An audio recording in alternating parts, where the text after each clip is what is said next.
Come on. Sometimes it's easy to feel like I've given all I got. Is there anything more?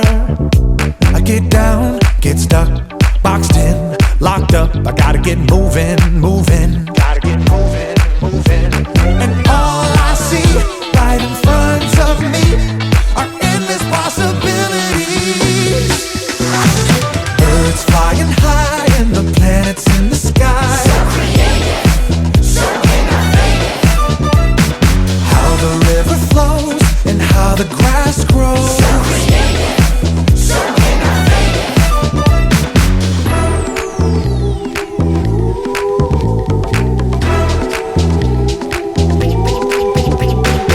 Sometimes it's easy to feel like I've given all I got. Is there anything more? I get down, get stuck, boxed in, locked up. I gotta get moving, moving. Gotta get moving, moving. And all I see right in front of me are endless possibilities. Birds flying high and the planets in the sky. So creative, so innovative.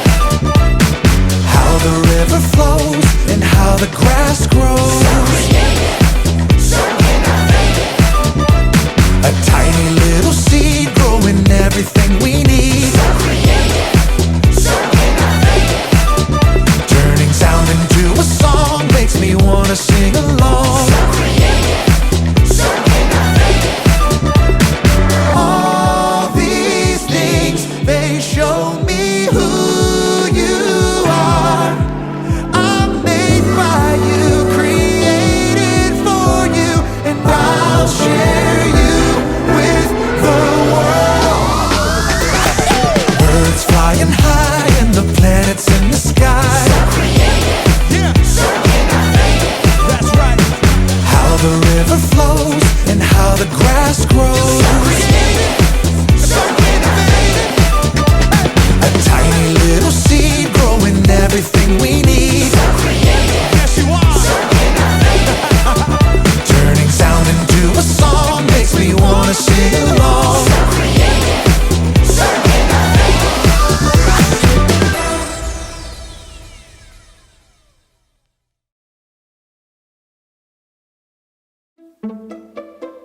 Hey, welcome to Story Lab. This week, we're talking about creativity. We'll be taking a look at the story of how everything began.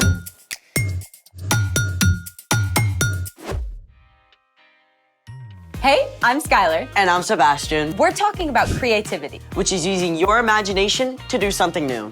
Looks like you're trying something new. It's supposed to be Actually, what do you think it is? Sea monster? No, it's supposed to be me. Oh. I'm a terrible artist. Hey, you don't need to be a great artist to be creative. You can find unique ways to solve problems or encourage people or create something no one has ever seen before. That's a relief. Actually, today's guest creates things no one has ever tasted before. I like the sound of that. His name is Mac. He makes amazing cakes and treats. Please tell me he's going to bring in some of his creations. Yep. Hey Mac, we're so excited to have you here in the Story Lab. It's great to be here. And we're also excited to have this. Yes. It's a vanilla cake that has a edible drip on it and even has candy on top. And you made this all from scratch, like nothing from a box. It's all from scratch. I'm impressed. Wow. So how did you get started baking? Well, I just made cookies one night during COVID and it was really fun. So how did baking turn into such a big thing for you? Well, one of my mom's friends actually had an anniversary coming up and she asked me to make her a cake. And when she posted it, it kind of just started from there. What do you enjoy most about baking? I really enjoy decorating and bringing smiles on people's faces, especially during COVID. All right, so what are some of your favorite bakes? Definitely a 10-year anniversary cake I did for this amazing organization called Heart for Africa.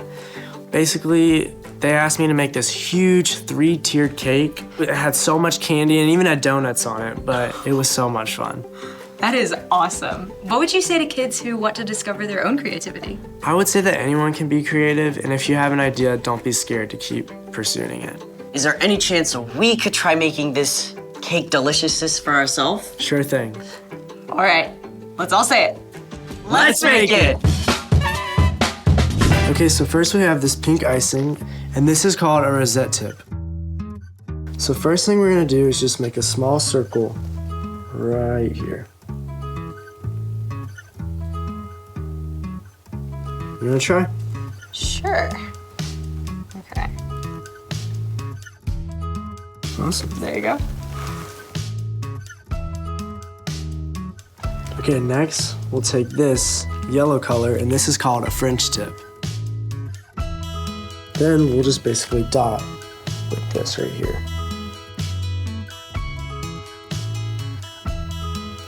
There you go. And there we go. Look at that. Awesome. Next, we have this orange color, and it's just a circle tip. And then we'll basically just use this to fill in any spots that that still have cake.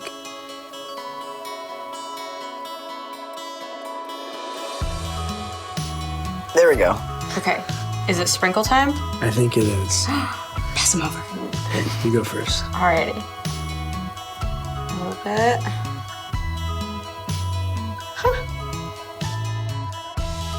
I gotta add some style to it. Absolutely. Well, awesome. Well, Mac, it's been amazing having you in the Story Lab. Thank you for teaching us how to decorate cakes. It's been so much fun. Mac, it is mind-boggling how you can come up with something so incredible from nothing. Speaking of which, it's time for... The story before the story. Today, we're in the first chapter of Genesis, the very first book in the Bible. Usually, we do the story before the story now. But today, there is no story before the story. Because our story starts at the very beginning. Take it away. Hey everyone, I'm Erica. Hey, Erica. I need you to wrap your brain around something that seems impossible. Before time began, there was no time. There was nothing. No breath of air, no sliver of light, no thing to think a thought. Except God. God was in the midst of nothingness, and God had a plan, an immense, breathtaking design in mind. God spoke into that dark nothingness and called out. Let there be light. And there was light. Just like a painter splashes color across a canvas, God flooded everything with brilliant light, and God saw. That's good. Then God separated the light from the dark. God called the light day and the dark night. Evening faded to night, and then back to bright morning, the very first day. But God was just getting started. God said, Let there be a huge space between the waters. God made a place for the waters and created a beautiful arching sky above. Day and night made day 2. Then God got to work again and said, Let the water under the sky be gathered into one place. Let dry ground appear. Plains and mountains and valleys rose right up out of the sea. Then God said, Let the land produce plants and trees. Let me tell you, the ground went wild. God saw. That's good. Morning followed evening, day 3. Then God said, Let there be lights in the huge space of the sky. Let them separate the day from the night. God hung up the sun and sent the earth spinning around it. God set the moon in place and flung the stars and planets into the deep reaches of space. Okay, I gotta geek out for just a minute. You know how ginormous our solar system is? Well, it would take 2 years traveling at the speed of light to cross it. But then, think of our galaxy, the Milky Way. If the Milky Way were the size of the United States, our entire vast solar system would be as tiny as a teacup.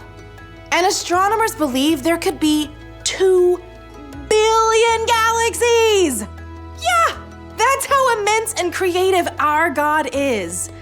God looked at all the amazingness and saw. That's good. Evening and morning made day 4. Now, God was really on a roll. On day 5, God said, Let the seas be filled with living things. Let birds fly above the earth, across the huge space of the sky. and on day 6, God said, Let the land produce every kind of living creature. and God stepped back and saw. That is good. But day 6 wasn't finished yet. In all this incredible world God had made, there was nothing quite like God. So God said, Let us make human beings so that they are like us. Let them rule over the fish and the birds and all the creatures. God made people to reflect a little bit of who God is to the world. God's compassion and joy and creativity. God said, Have children, so there will be many of you. I am giving you every plant for food. Then God took a look at the whole creation and saw. It is very good. That was day 5 and day 6. And on day 7, God rested from all that amazing, brilliant, creative work. The end. I cannot get past the whole 2 billion galaxies thing. God is so much bigger and so much more creative than we can ever imagine. That's so true. And even though we're such a tiny speck in the big picture, God knows and cares deeply for every single one of us. I mean, He had a big creative plan from the very beginning to one day send Jesus to rescue us. So, What's our part in the story? Well, God made you. And what's more, you're created to reflect a little piece of who God is to the world around you. God is endlessly creative, which means that whether or not you feel like it, you are creative. Maybe you can paint or draw or make up songs. But maybe your creativity is a little different, like figuring out unique ways to encourage your friends, Or solving complicated problems. or making peace between people who disagree. Creativity can look like so many different things. If you aren't sure how God wired you to be creative, ask God to show you. And ask your friends and family too. Yeah, they may see something that you don't. I think you got it. Guess what? I'll see you next time. Bye, Erica. So here's the thing. God created you so you can be creative. I'm extremely glad that God made Mac to be creative. I know, right? Thanks for joining us in the Story Lab. See you next time. Good. I know. Cheers.